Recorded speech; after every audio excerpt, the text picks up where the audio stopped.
Hello, another AQA A-level physics question on the mechanics topic. If you want to try to answer this question yourself, pause the video now. If you've got the answer C, well done. Here's my explanation.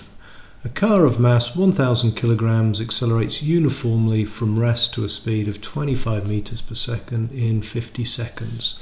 The car is travelling along a horizontal road. What is the average useful power output of the car over this period? Well, ultimately I'm going to use the idea that power is the amount of work done over a period of time. But first of all I need to find the amount of work that's done. Well, work is done is when energy is transferred, and energy is being transferred from the chemical energy in the petrol to kinetic energy of the car moving. So let's find out how much work is done by finding how much kinetic energy the car gains. Kinetic energy is equal to 1/2 times mass times velocity squared. Let's put some numbers in. The mass is 1000 kilograms and the final velocity is 25 meters per second.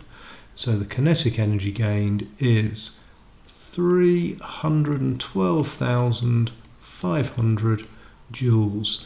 Now I'm going to find the power. I'm going to use this equation. It's the change in work, which is, or the amount of work done, which is the kinetic energy gained. So we know the kinetic energy gained was 312,500 joules, and that was in a period of 50 seconds. That number goes into my calculator and I get an answer of 6,250 watts, or 6.25 kilowatts. Answer C. If you found this useful, hit that subscribe button please, give me a like, share with friends and watch more of them in the series. Thank you for watching.